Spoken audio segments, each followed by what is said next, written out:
اما بعد فاعوذ باللہ من الشیطان الرجیم بسم اللہ الرحمن الرحیم رب اشرح لی صدری ویسر لی امری واحلل عقدۃ من لسانی یفقہوا قولی۔ السلام علیکم ورحمۃ اللہ وبرکاتہ۔ ناظرین، پروگرام دعا کیجیے کے ساتھ آپ کی خدمت میں حاضر ہیں۔ آج ہم ظلم سے بچنے کی دعائیں اس موضوع پر آپ سے گفتگو کریں گے۔ اللہ سبحانہ وتعالیٰ اپنے بندوں کو پکار کے فرماتا ہے وَقَالَ رَبُّكُمُ ادْعُونِي أَسْتَجِبْ لَكُمْ، کہ اے میرے بندو تو مجھ سے دعا مانگو، مجھے پکارو، میں تمہاری دعا قبول کروں گا، میں تمہاری فریاد سنوں گا۔ اس لیے کوئی بھی شخص جو کسی بھی قسم کے ظلم کا شکار ہو رہا ہو، کہیں پر بھی ہو، کوئی مرد ہو یا عورت ہو یا کوئی بچہ ہو،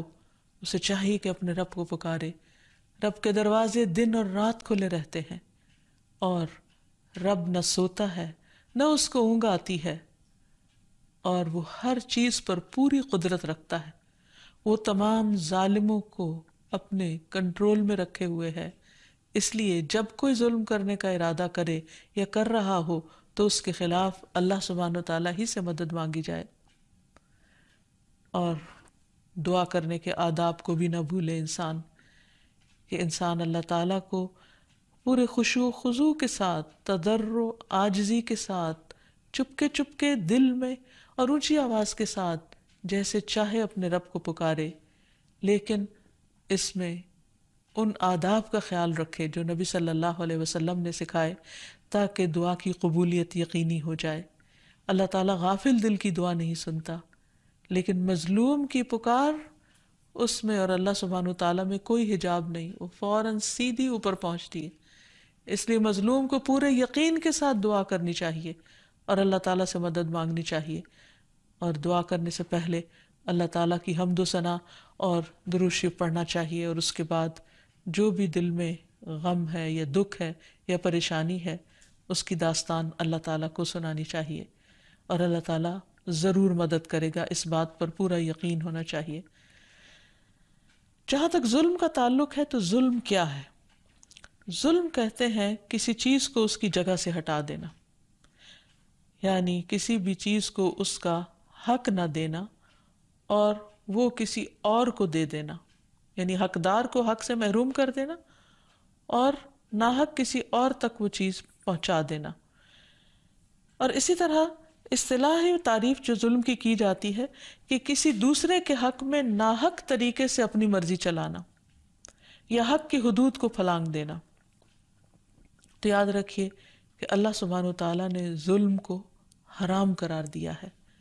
نبی صلی اللہ علیہ وسلم نے فرمایا، اللہ تبارک و تعالیٰ فرماتے ہیں، اے میرے بندو، میں نے اپنے اوپر ظلم کو حرام قرار دیا ہے، اور میں نے تمہارے درمیان بھی ظلم کو حرام قرار دیا ہے، تو تم ایک دوسرے پر ظلم نہ کرو۔ ظلم قیامت کے دن بھی اندھیروں کا باعث ہوگا۔ نبی صلی اللہ علیہ وسلم نے فرمایا، ظلم قیامت کے دن اندھیروں کی صورت میں ہوگا، یعنی ظالم انسان کے لیے کوئی نور نہیں ہوگا۔ مومن وہ ہوتا ہے جو نہ کسی پر ظلم کرتا ہے اور نہ ظلم ہونے دیتا ہے۔ آپ صلی اللہ علیہ وسلم نے فرمایا، ایک مسلمان دوسرے مسلمان کا بھائی ہے، نہ اس پر ظلم کرتا ہے اور نہ ظلم ہونے دیتا ہے، یعنی نہ اپنے پہ ہونے دیتا ہے اور نہ کسی اور پر ہونے دیتا ہے۔ اور پھر ظلم جو بندوں پر ہوتا ہے وہ ایسا گناہ ہے کہ جب تک بندے معاف نہیں کریں گے، اللہ سبحانہ وتعالیٰ بھی ظالموں کو معاف نہیں فرمائیں گے۔ اس لیے انسان حقوق العباد کے معاملے میں بہت محتاط رہے۔ اور اسی طرح اللہ سبحانہ وتعالیٰ کا سب سے بڑا حق کہ اس کو ایک مانا جائے، اگر کوئی اس میں ڈنڈی مارتا ہے یعنی شرک کرتا ہے تو یہ ظلم بھی معاف نہیں کیا جائے گا۔ یعنی تین طرح کے ظلم ہوتے ہیں، ایک اللہ کے حق میں جو اللہ تعالیٰ کی ذات کے بارے میں، دوسرا بندوں کے حق میں ان کی ذات کے بارے میں، اور تیسرا اللہ سبحانہ وتعالیٰ اور بندے کے درمیان بعض معاملات ہیں جن میں اگر بندے سے کوتاہی یا گناہ وغیرہ ہو جاتا ہے تو اللہ تعالیٰ جس کو چاہتے ہیں اس کو معاف کر دیتے ہیں۔ اس لیے انسان کو اس معاملے میں بہت محتاط ہونا چاہیے۔ اور ویسے بھی ظلم کا نقصان یہ ہوتا ہے، یعنی دنیاوی نقصان یہ ہوتا ہے کہ اللہ سبحانہ وتعالیٰ ایسے لوگوں کو ہدایت نہیں دیتا ظالموں کے دل سخت ہو جاتے ہیں، ان کو بعض اوقات کوئی اچھی بات یا نصیحت اثر نہیں کرتی۔ پھر اسی طرح ہمیں یہ بات بھی پتہ چلتی ہے کہ اللہ تعالیٰ ظالموں سے محبت نہیں کرتے، واللہ لا يحب الظالمین۔ پھر ظالم فلاح نہیں پاتے، کبھی کامیاب نہیں ہو سکتے۔ وقتی طور پر ایسا لگتا ہے کہ وہ بہت طاقتور ہیں، لیکن الٹیمیٹلی ان کا انجام اچھا نہیں ہوتا۔ فرمایا انہ لا یفلح الظالمون، بات یہ ہے کہ ظالم یقینی طور پر فلاح نہیں پاتے، کامیاب نہیں ہو سکتے۔ اور پھر ظالموں سے اللہ تعالیٰ نے مدد کا بھی کوئی وعدہ نہیں کر رکھا، فرمایا لا ینال عہد الظالمین۔ پھر ایسا کیوں ہوتا ہے کہ دنیا میں بعض اوقات کچھ لوگ جو پاورفل ہوتے ہیں وہ کمزوروں پر ظلم کرتے رہتے ہیں اور ایک طویل عرصے تک کرتے چلے جاتے ہیں؟ جیسے فرعون کے بارے میں ہم پڑھتے ہیں قرآن مجید میں کہ وہ سالوں تک بنی اسرائیل پر ظلم ڈھاتا رہا۔ تو اس بارے میں ہمیں حدیث سے یہ رہنمائی ملتی ہے کہ اللہ سبحانہ وتعالیٰ ظالم کو مہلت دیتا ہے، اس کی رسی دراز کرتا ہے، اور پھر جب اچانک پکڑتا ہے تو اس کو چھوڑتا نہیں، اس کو ختم کر کے رکھ دیتا ہے۔ جیسے ہم دیکھتے ہیں فرعون کے واقعے میں کہ اللہ تعالیٰ نے اس کو پھر دنیا کے لیے نمونہ عبرت بنا کے رکھ دیا، اور آخر میں جب وہ ڈوب رہا تھا تو وہ اللہ تعالیٰ کو پکار رہا تھا اور اسلام بھی قبول کر لیا اس نے، لیکن اس کا یہ پکارنا اس کو فائدہ نہ دیا اور نہ ہی اس کا اسلام قابل قبول تھا۔ اور یہ بھی انسان یاد رکھے کہ نہ صرف یہ کہ دنیا میں بلکہ آخرت میں ظالم کا انجام بہت برا ہوگا۔ قرآن مجید میں اللہ تعالیٰ فرماتے ہیں وَقَدْ خَابَ مَنْ حَمَلَ ظُلْمًا، اور جس نے ظلم کا بوجھ اٹھایا وہ نامراد ہوا۔ اور اس میں ضروری نہیں کہ کوئی بہت بڑے بڑے ظلم ہو تو تبھی انسان کی پکڑ ہوگی، بعض اوقات چھوٹی سی چیز پر بھی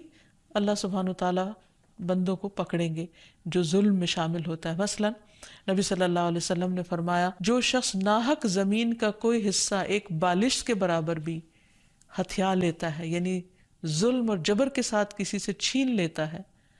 اللہ عز و جل اس شخص کو قیامت کے دن اس بات پر مجبور کریں گے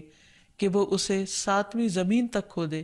پھر وہ قیامت کے دن تک اس کے گلے میں طوق بنا کر ڈال دیا جائے گا یہاں تک کہ لوگوں کے درمیان فیصلہ ہو جائے۔ اب ایک بالش زمین دنیا میں انسان کے کس کام کی، لیکن اس کی سزا کتنی بڑی ہے اگر کوئی انسان کسی کا حق مارتا ہے۔ اور اس میں خصوصاً یاد رکھنا چاہیے کہ جب لوگ وارثوں کو ان کے حق سے محروم کر دیتے ہیں اور یتیم بچوں کی جائیداد اور پراپرٹی پر ناجائز قبضہ کر لیتے ہیں تو یہ کوئی معمولی بات نہیں ہے، بہت بڑا کبیرہ گناہ ہے، اور آخرت میں اس پر بہت بڑی سزا سنائی گئی ہے۔ پھر اسی طرح یہ ہے کہ ظلم کے نتیجے میں انسان کی نیکیاں بھی کام نہیں آئیں گی، یعنی باقی نماز روزہ جو ہے وہ بھی وہاں فائدہ نہیں دے گا۔ رسول اللہ صلی اللہ علیہ وسلم نے فرمایا روز قیامت ایسا آدمی آئے گا جسے یہ امید ہوگی کہ وہ اپنی نیکیوں کے بلبوتے پر نجات پا جائے گا، اس نے جن پر ظلم کیا ہوگا وہ آ کر اس کی نیکیاں لیتے رہیں گے حتیٰ کہ اس کی نیکیاں ختم ہو جائیں گی، پھر ایک اور مظلوم آ جائے گا تو اس کی اب حسنات یا نیکیاں ختم ہو چکی ہوں گی، یعنی ظالم کی، لہٰذا مظلوم کی برائیاں اس کے کھاتے میں ڈال دی جائیں گی۔ اور اللہ سبحانہ تعالیٰ نے بار بار قرآن مجید میں وارننگ دی ہے کہ ظالموں کا انجام اچھا نہیں ہوگا۔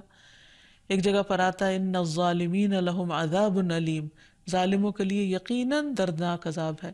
ایک دوسری جگہ پر آتا ہے لہم من جہنم مہاد ومن فوقہم غواش وکذالک نجزی الظالمین، ان کے لیے بچھانا بھی جہنم کا ہوگا اور اوپر سے اوڑھنا بھی جہنم کا، اور ہم ظالموں کو ایسی ہی سزا دیا کرتے ہیں۔ اسی طرح اللہ سبحانہ وتعالیٰ نے ظالموں پر لعنت بھیجی ہے، یوم لا ينفع الظالمین معذرتہم ولہم اللعنۃ ولہم سوء الدار، جس دن ظالموں کو ان کی معذرت، ان کی اپالوجیز کچھ فائدہ نہ دیں گی، اور ان کے لیے لعنت ہے اور برا گھر ہے۔ اب یہاں یہ بھی یاد رہے کہ ظلم میں کیا کیا چیزیں شامل ہوتی ہیں۔ سب سے پہلے یہ ہے کہ شرک سب سے بڑا ظلم ہے، جسے کہ قرآن مجید میں آتا ہے کہ لقمان علیہ السلام نے اپنے بیٹے کو نصیحت کی تھی کہ یا بنی لا تشرک باللہ ان الشرک لظلم عظیم، اے بیٹے اللہ کے ساتھ کسی کو شریک نہ کر، کیونکہ شرک بہت بڑا ظلم ہے، ظلم عظیم ہے، یعنی سب سے بڑا ظلم اللہ سبحانہ تعالیٰ کے ساتھ کسی اور کو الہ قرار دینا ہے۔ پھر اسی طرح اللہ سبحانہ تعالیٰ کے علاوہ دوسروں سے مانگنا بھی ظلم ہے، یعنی کسی اور کے در پہ جانا، اس سے فریادیں کرنا یا اس کے آگے ہاتھ پھیلانا اور یہ سمجھنا کہ وہ فائدہ دے گا تو یہ بھی بہت بڑا ظلم ہے۔ اللہ تعالیٰ فرماتے ہیں وَلَا تَدْعُ مِن دُونِ